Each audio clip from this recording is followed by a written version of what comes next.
হাওয়া সিনেমা দেখার পর থেকে আমি সুমনের মেকিং এর ডাই হার্ড ফ্যান বলতে পারেন, বা আমি কাইন্ডা বিলিভ করি বাংলাদেশে ওনার মতো ফ্রি সাইজ মেকিং খুব কম মেকার্স পারে। মিথোলজি থেকে শুরু করে আমাদের লোকালিটি, লোকালয়ের যে রুট ব্যাপারটা, সবকিছুকে খুব ভালো ব্লেন্ডিংটা আমরা হাওয়া মুভিতে খুব সুন্দর করে দেখি, যেখানে মোটামুটি একটা খুব ভালো ব্যালেন্স ছিল গল্পের। এই কারণে মনে হয় যে সুমন হচ্ছে বাংলাদেশের ওয়ান অফ দ্য ফাইনেস্ট ডিরেক্টরের মধ্যে একজন, যেটা আমি বিলিভ করি। এবং সাথে সে হচ্ছে গতানুগতিক টিপিক্যাল ডিরেক্টরদের মতো না, স্রোতের অনুকূলে না থাকা এবং চ্যালেঞ্জ নেওয়া, এটা তার ক্যারেক্টারের মধ্যে পড়ে এবং এটাই আমার সবচেয়ে বেশি পছন্দের।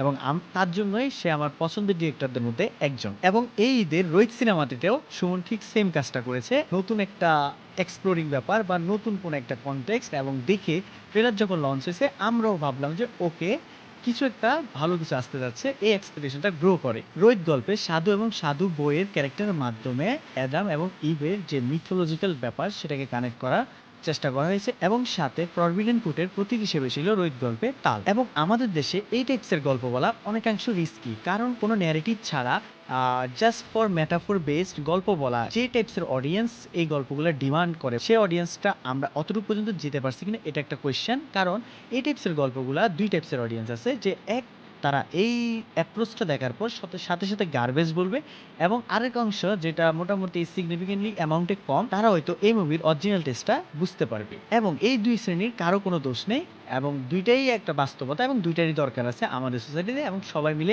আমরাই, হ্যাঁ।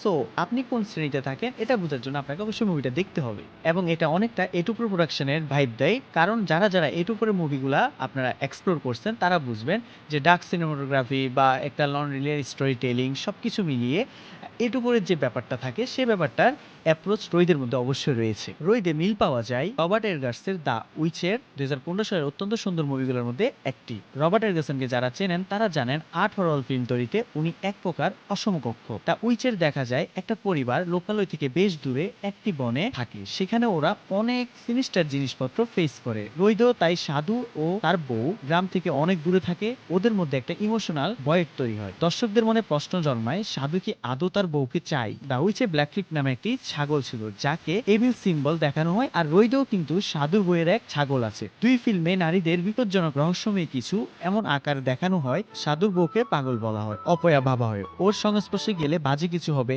অনেকটা অভিশপ্ত বোঝার মতো ট্রিট করা হয়, যাকে অন্য কেউ বয়ে বেড়াতে হবে। আর যতই পিছু ছাড়ানোর চেষ্টা করুন না কেন, বারবার ফিরে আসে। নারীদের এই পটেনশিয়ালটা অনেকটা বোল্ড, আর এটা দ্বারা সুন্দর একটা মেসেজ দেওয়া যেত। এবার যদি আমরা রোহিত মুভির সিনেমেটিক ব্রেকডাউনটা করি, এই মুভিতে সিনেমাটোগ্রাফি টপ নচ। আপনি যদি প্রত্যেকটা ফ্রেম কোন একটা মুভিতে পেন্টিং এর মতো দেখতে চান, তাহলে অবশ্যই আপনাকে হলে গিয়ে রোহিতটা দেখা উচিত। সাথে সাথে আপনি নিজেরা অবশ্যই যারা ট্রেলার দেখছেন তারা জানেন রোহিদের যে সিনেমেটিক অ্যাসপেক্টটা কতটা রিচ। কিন্তু আমাদেরকে বুঝতে হবে যে ট্রেলারে যেভাবে বলা হয়েছে যে এখানে অনেক সুন্দর একটা গল্প বলা হবে, বাট এই গল্পটা কিন্তু ওভাবে বলা হয়নি। এটা ন্যারেটিভ স্টাইল খুবই ভিন্ন, কাইন্ডা ইউরোপিয়ান দর্শকদের জন্য খুবই কমফোর্টেবল একটা জিনিস, কারণ আপনি যখন মুভিটা দেখবেন এটার স্টোরি টেলিংটা টিপিক্যাল স্টোরি টেলিং না। এবং আপনার অনেকের মনে হইতে পারে এটা কি আমার মাথার উপর দিয়ে গেছে, বা এটা কি বোঝার ক্যাপাসিটি আমার নাই, এরকম একটা আউট অফ লিগ মুভি। ব্যাপারটা এমনটাও না, কারণ এই মুভিতে এমনভাবে ডিরেক্টর সুমন দেখানোর চেষ্টা করছে, উনি যেভাবে দেখানোর চেষ্টা করছে ঠিক সেভাবে দেখাইছে ব্যাপারটা। কারণ হচ্ছে যে উনি অ্যাজ এ মেকার উনি অনেক ভালো মেকিং পারে, এটা আমরা সবাই জানি। সো ওনার থেকে ভুল হয়েছে বা আনএক্সপেক্টেডভাবে জিনিসটা আসছে এমনটা না, উনি যা চাইছে উনি গল্পে তাই দেখাইছে, উনি যতটুকু দেখাইতে চাইছে, যতটুকু র্যান্ডমলি দেখাইতে চাইছে ততটুকু দেখাইছে। ইটস এ অ্যাপ্রোচ, হ্যাঁ। সো ওয়েস্টার্ন কালচারে এই অ্যাপ্রোচটা অনেক অ্যাডমায়ার পাবে, এবং অনেকগুলো ফেস্টিভ্যালে ভালো ভালো অ্যাওয়ার্ড পাওয়ার অনেক বড় চান্স আছে রোহিত মুভিটা। এখন আমার কথা হচ্ছে, আপনারও কথা হচ্ছে যে এই মুভিটা আমরা দেখে মজা পাবো কিনা। সো এদিক থেকে আমি একটা জিনিস বলবো, আমাদের যে লোকালিটি, আমাদের যে লোকাল টেস্ট, বা আমাদের যে লাইফস্টাইল, আমরা কি এই টাইপসের অ্যাপ্রোচের মুভি নিতে প্রস্তুত কিনা। কারণ হচ্ছে যে মোস্ট অফ দ্য ক্ষেত্রে আমাদের যে লাইফস্টাইল, আমরা 24 ঘন্টা ফাইটের উপর থাকি, কেওসের মধ্যে থাকি। সো আমরা যখন একটা মুভি দেখি, সো আমাদের মেইন গোলটা থাকে যে এন্টারটেনমেন্ট নিব, বা একটা রিফ্রেশ হবো, বা কিছু একটা জানবো, কোনো একটা কনফ্লিক্ট দেখবো, কোনো একটা কিছু মোটিভ থাকে। আমরা অবশ্যই যে কোনো মুভি এক্সপ্লোর করি with a motive, not for exploring cinematography বা সামথিং এলস। আমাদের একটা মোটিভ থাকে যে আমরা ভালো একটা গল্প দেখবো বা কিছু একটা হলো দেখবো। সো এই দিক থেকে যখন আমরা ইউরোপিয়ান স্টাইল বা ওয়েস্টার্ন মিডিয়াতে বা ওয়েস্টার্ন জুরি প্যানেল যেগুলোকে বলে, বা ফেস্টিভ্যাল সেন্ট্রিক যে গল্পগুলা সেগুলোতে মোস্ট অফ দ্য কেসে দেখা যায় তাদের লাইফস্টাইল বা ওই জনরার বা ওই রিজিয়নের লাইফস্টাইলটা হচ্ছে মোর সুদিং। তাদের লাইফে যে আহামরি লাইফস্টাইলগত কেওস আছে এমনটা না, সো দ্যাট তারা মুভি থেকে একটু কেওস আশা করে। ইটস কাইন্ড অফ অপোজিট আমাদের টেস্টের, কারণ তাদেরকে যদি আপনি একটা টিপিক্যালের বাইরে কোনো একটা কাজ দেখান বা রুলস ব্রেক করে কোনো কাজ দেখান, তারা অনেক বেশি অ্যাপ্রিসিয়েট করে। কিন্তু আমাদের দেশে কিন্তু আমরা এটার জন্য প্রস্তুত না। এখন এমন একটা কোয়েশ্চেন আসতে পারে, ফিল্ম হচ্ছে যে কাইন্ডা ডিরেক্টর কথা বলে ফিল্মের মাধ্যমে। এখন আমি এখানে একটা কথা বলতে চাই, অবশ্যই আমাদেরকে কথা বলার জন্য বাস্তব লাইফে আমরা যখন কথা বলি, সামনের মানুষটা আমার কথাটা সুন্দর মতো নিচ্ছে কিনা বা বুঝতেছে কিনা, ওটা দেখাটাও আমার কাইন্ডা রেসপন্সিবিলিটিতে পড়ে। আর যদি সেটা না দেখে আমি কথা বলতে থাকি, তাইলে আমরা আমাদের রিয়েল কনটেক্সটে ওই মানুষগুলোকে বাচাল বলি। সো এই সেম অ্যাসপেক্টটা ফিল্মেও আমার মতে খাটে। কারণ আমি যখন একটা লোকাল মানুষের জন্য ঈদে একটা মুভি রিলিজ দিব, সো আমাকে একটা জিনিস ভাবতে হবে, আমার এই মুভিটা লোকাল মানুষ দেখবে বা আমি এই মুভিটা মানুষদের সাথে কথা বলতে যাচ্ছি, ওই মানুষটা বুঝবে কিনা। সো এটা একটা রেসপন্সিবিলিটিতে পড়ে। সো এদিক থেকে বলবো রোহিত একটা ভালো ফিল গুড ফিল্ম, কিন্তু এটাতে গল্পের দিক থেকে অনেক বড় উইকনেস আছে বলা যাবে না। গল্পটা ইচ্ছাকৃতভাবে এরকম রাখা হয়েছে যেটা লোকাল টেমপ্লেটে বা লোকাল অডিয়েন্সের কাছে অবশ্যই অনেক বড় একটা উইক মনে হবে। যারা কোনো একটা সুন্দর গল্প বা কিছু একটা হলো দেখবে, তাদের কাছে রোহিত কিন্তু ওই আশার জায়গাটা বা ওই আশার একটা মিটাইতে পারবে না। কারণ এই রোহিত গল্পে আপনার স্ক্রিন প্লেটা অবশ্যই লিনিয়ারলি যায়, বেশি কমপ্লেক্স স্ক্রিন প্লেও না, কিন্তু লিনিয়ার স্ক্রিন প্লে হওয়ার পরেও এটা ভালো মতো ইমোশনাল বিল্ডটা করতে পারে না।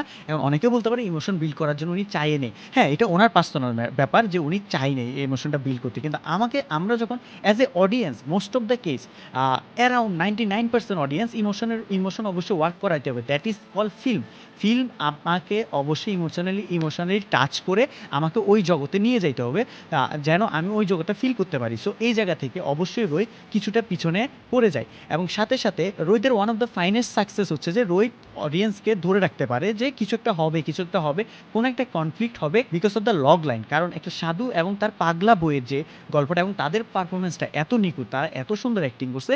সো আপনার সবসময় মনে হবে যে কিছু একটা হবে মনে হয় সামনে, আরেকটু দেখি। কিন্তু at the end of the day দেখা যায় প্রত্যেকটা জায়গায় তেমন কোনো কনফ্লিক্ট, কোনো একটা হেভি কনফ্লিক্ট ঘটে না। এবং সাথে সাথে আরও অনেক ক্ষেত্রে মেকিং অ্যাসপেক্ট থেকে দেখলে দেখা যায় কিছু লোকেশন বাজেট দিয়ে ডিমান্ড করে বানানো হয়েছে, কিন্তু ওগুলো ওভাবে ইউজ করা হয়নি। কারণ ওগুলো দেখা যায় খুবই অদ্ভুত, খুবই নর্মালভাবে ছেড়ে দিয়ে ইউজ করা হয়েছে। সো এটা কাইন্ডা প্রডিউসারের যে ব্যাপারটা, যে এতগুলো টাকা খরচ করে একটা সেট বা ইউজ করা হয়েছে, ওই সেট থেকে যদি ভালো মতো গল্পে ইউজ না হয়, তাহলে এটা না কেমন জানি। তো এটা নিয়ে আমার কথা বলার কিছু নাই, বাট অ্যাজ এ ক্রিটিসিজমের অ্যাসপেক্টে আমি বলবো যে দর্শক হিসেবে আপনি যদি মনে করেন যে বাংলাদেশের ল্যান্ডস্কেপে কতটা সুন্দরভাবে সিনেমেটিক ওয়ার্ল্ডে আনা যায় সেটা দেখবেন, তাহলে আপনাকে অবশ্যই রোহিত দেখা উচিত। কিন্তু অবশ্যই আমি বলবো আপনি এখানে গল্পের খোরাক মেটাতে পারবেন না। মোস্ট অফ দ্য কেসে এখানে কোনো গল্প বিল্ড হয় না, জাস্ট হচ্ছে একটা লগ লাইনের মধ্যে ঘুরতে থাকে এবং অনেক অসম্ভব লেভেলের ম্যাটাফোর আছে, অনেকগুলো ম্যাটাফোর আছে। কিন্তু ম্যাটাফোর ফিল্মে অবশ্যই একটা প্যাসিভ জিনিস হিসেবে থাকে, অ্যাক্টিভ জিনিস হচ্ছে গল্প থাকে। গল্পের মাধ্যমে ম্যাটাফোরে কথা বলা হয়, ডিরেক্টর কথা বলে। কিন্তু রোহিতে মোস্ট অফ দ্য ক্ষেত্রে দেখা যায় ম্যাটাফোর খুবই ফ্রন্ট লাইনে চলে আসে এবং at the end of the day metaphor দিয়ে মুভিটা ক্লোজ হয়। সো এটা অনেকাংশে অনেকের কাছে বিরক্তকর মনে হবে। কারণ হচ্ছে যে আপনার ম্যাটাফোর কখনো অ্যাক্টিভলি দেখালে ওটা অনেক প্যারাদায়ক জিনিস। কারণ ম্যাটাফোর জিনিসটাই হচ্ছে একটা প্যাসিভ জিনিস, প্যাসিভলি মানুষকে অ্যাট্রাক্ট করা। ওকে, এই জিনিসটা আমি অ্যাক্টিভলি একটা গল্প দেখলাম, এই গল্প প্যাসিভলি কতটা ম্যাটাফোর ধরতে পারছে, সেটা হচ্ছে ম্যাটাফোরের মেইন অবজেক্টিভ এবং সাবজেক্টিভ। এদিক থেকে রোহিত অবশ্যই অনেক বেশি পিছানো, তার জন্য অনেকের কাছে এই মুভিটা অনেক খারাপ লাগবে। সো আপনারা যারা দেখবেন ভাবছেন, তারা অবশ্যই নিজস্ব রেসপন্সিবিলিটি দেখবেন, কারো কথা বলা থেকে দেখবেন, নিজে সিদ্ধান্ত নেবেন আপনি দেখতে যাবেন নাকি যাবেন না। এটা ছিল রোহিত নিয়ে আমার কথাবার্তা। তো আপনাদেরকে বলবো আপনারা নিজস্ব সিদ্ধান্তে আপনারা মুভিটা দেখতে যাবেন, বাকি আর এটা নিয়ে আর কিছু বলার নেই। এবং দিন শেষে রোহিতের অনেক পজিটিভ জিনিস আছে, সব কিছু হচ্ছে টেকনিক্যাল জিনিস, টেকনিক্যাল অ্যাসপেক্টের রোহিতের কোনো নেগেটিভ জিনিস নাই।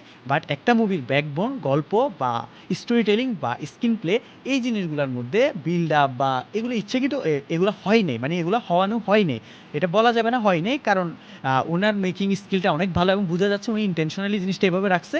সো আপনি যদি এটার জন্য রেডি না হন, তাহলে অবশ্যই আপনার দেখা উচিত না। আর আপনি যদি রেডি থাকেন যে ওকে প্যারা নাই, এক্সপেকটেশন নিয়ে যাবো না, জাস্ট ফর এক্সপ্লোরিং, আমি রোহিতটাকে দেখবো, সো আপনি অবশ্যই রোহিত দেখতে পারেন। এই ছিল রোহিত নিয়ে কথাবার্তা। আমি যাই, আল্লাহ হাফেজ, টাটা।